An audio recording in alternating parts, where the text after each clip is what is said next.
અરે આ આઈડિયા તો સાચે જ યુનિક છે. ધીરે બોલો પપ્પા, ક્યાંક મમ્મી સાંભળી ના લે. હા, મમ્મીને આના વિશે કંઈ જ ખબર ના પડવી જોઈએ.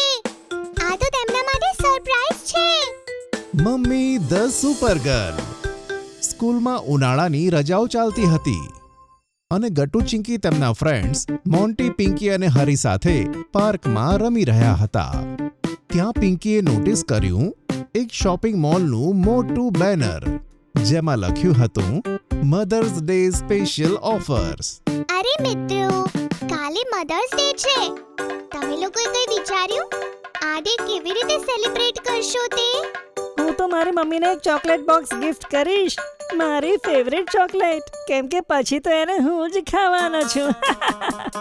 તું નહીં સુધરે મોન્ટી. હું તો મમ્મીને એક ગ્રીટિંગ કાર્ડ આપીને વિશ કરીશ. હું પણ કાર્ડ આપીશ, લાસ્ટ યર વાળું થોડું ઇમ્પ્રૂવ કરીને. આ સાંભળી ચિંકીએ ગટ્ટુને ધીમેથી કોણી મારી. ગટ્ટુ, દર વર્ષે કાર્ડ અને ગિફ્ટ, આ વખતે કંઈક અલગ ના વિચારવું જોઈએ.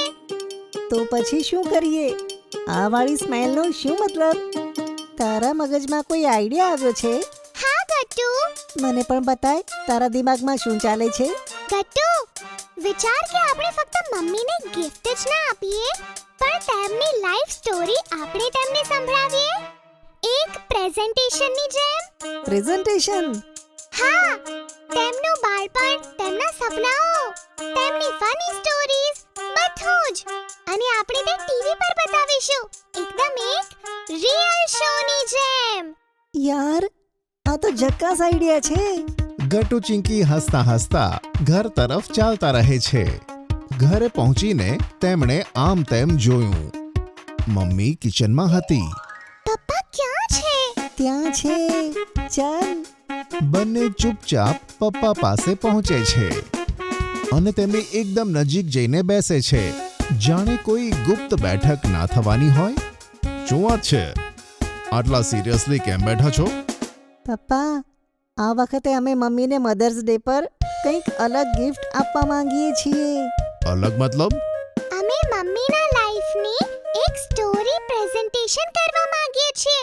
તેમનું બાળપણ, તેમના સપના, તેમની ફની સ્ટોરીઝ, બધું જ. વાહ, આ તો ખરેખર બહુ અમેઝિંગ આઈડિયા છે. તો પપ્પા, તમે જ તો સૌથી પહેલા મમ્મીને જાણતા હતા. તમે જ અમને તેમની પૂરી સ્ટોરી બતાવી શકો છો.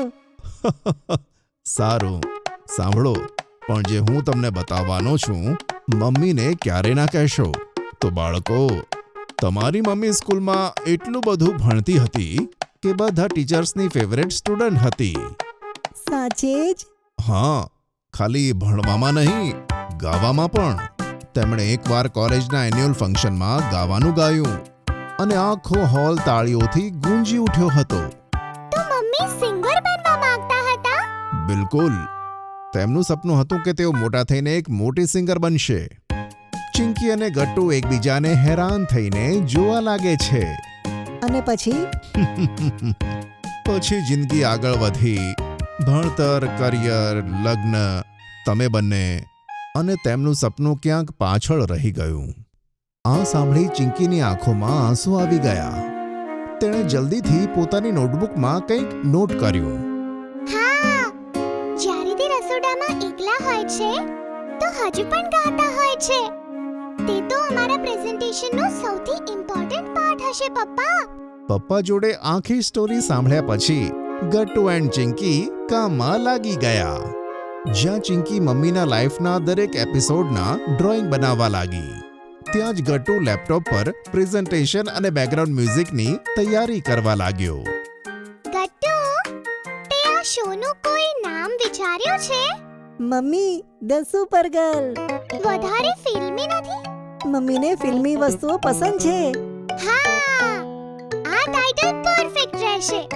થોડીવાર પછી ચિંકીએ બધા પિક્ચર્સને ક્લિક કરીને તેને અપલોડ લેપટોપ પર કર્યા અને ગટ્ટુએ એક એક કરીને બધા પિક્ચર્સ તેની પ્રેઝન્ટેશનમાં લગાવી દીધા. બેકગ્રાઉન્ડમાં આ મ્યુઝિક કેવું રહેશે? આ મ્યુઝિક તો સ્લાઇડની સાથે એકદમ મેચ કરે છે.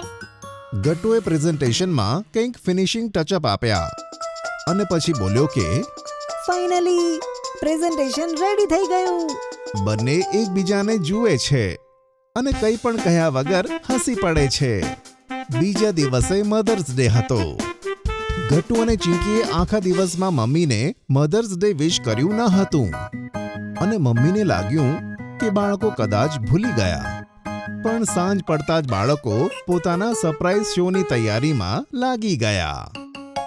ગટ્ટુ જલ્દી કર, મમ્મી તેમના રૂમમાં છે અત્યારે. વધારે સમય નથી. આ કેબલ તો લેપટોપમાં લાગતી જ નથી. સીધું કર, તું તેને ઊંધું નાખે છે. ઓ હા, થઈ ગયું. ટીવીની સ્ક્રીન પર મમ્મી ધ સુપર ગર્લની સ્લાઇડનું ટાઇટલ ચમકી ઉઠ્યું. બંને જણાએ એકબીજાને એક્સાઇટેડ થઈને જોયું. એટલામાં પપ્પા ત્યાં આવ્યા. બાળકો, ઓલ સેટ? બસ 2 મિનિટ પપ્પા. ગટ્ટુ અને ચિંકીએ જલ્દી કુશન્સ સોફા પર સજાવ્યા. એક નાનું વેલકમ મમ્મીનું પોસ્ટર પણ દિવાલ પર ચોંટાડ્યું. કેવું લાગે છે? એકદમ ફર્સ્ટ ક્લાસ. હવે હું મમ્મીને બોલાવી દઉં છું. અરે સાંભળે છે, જરા અહીંયા આવતો. મમ્મી પોતાના ઓરડાની બહાર નીકળતા લિવિંગ રૂમ તરફ આવે છે અને ત્યાંનું સેટઅપ જોઈ એક પળ માટે ઊભી રહી જાય છે. હા, આ બધું શું છે? Happy mother's day mummy. તમે છો અમારા સુપર ગર્લ. થેન્ક યુ બાળકો. હા તો બહુ જ મોટું સરપ્રાઈઝ છે. ટીવી સ્ક્રીન પર ડ્રામેટિક મ્યુઝિકની સાથે ટાઇટલ સ્ક્રીન આવે છે, મમ્મી ધ સુપર ગર્લ. આ જોઈ મમ્મીની આંખો ચમકી ઉઠે છે. વાલા મમ્મી, આજના આ સ્પેશિયલ દિવસે અમે પ્રસ્તુત કરીએ છીએ મમ્મીની કહાની, mummy the super girl. Presentation શરૂ થઈ. ગટ્ટુ અને ચિંકી વારાફરતી સ્લાઇડની સાથે મમ્મીની વાર્તા સંભળાવે છે. તેમનો ટોપરવાળો સ્કૂલનો જમાનો, તેમનું સિંગર બનવાનું સપનું, તેમની કોલેજની મસ્તી અને પછી એક એક કરીને તે પળો જ્યારે તેમણે પોતાના સપનાઓને પાછળ મૂકીને પોતાના પરિવારને આગળ કર્યો. અને હવે મમ્મીએ ડિસાઈડ કર્યું તેમનું સૌથી મોટું સપનું તેમનું ઘર અને તેમનો પરિવાર છે. મમ્મીની આંખોમાં આંસુ આવ્યા. પપ્પાએ ધીમેથી તેમનો હાથ થામી લીધો. તમે અમને ઘણું બધું આપ્યું છે મમ્મી. તમારો સમય, તમારો પ્રેમ, તમારા સપનાઓ. લિવિંગ રૂમમાં લાંબી ખામોશી છવાઈ ગઈ. અમે અમારા તરફથી બસ એક જ વાત કહેવા માંગીએ છીએ મમ્મી, કે તમે દુનિયાની સૌથી બેસ્ટ મમ્મી છો, the real super girl. Mummy બહુ ભાવુક થઈ ગઈ અને તે બંને બાળકોને પોતાના હાથમાં લઈ ભેટી પડ્યા. આજના આ શો કરતાં વધારે સ્પેશિયલ ગિફ્ટ કાંઈ જ ના હોઈ શકે ગટ્ટુ ચિંકી. બધા એક સાથે હસી પડ્યા. અને આ રીતે ગટ્ટુ અને ચિંકીએ મધર્સ ડેને આખા પરિવાર માટે એક યાદગાર દિવસ બનાવી દીધો.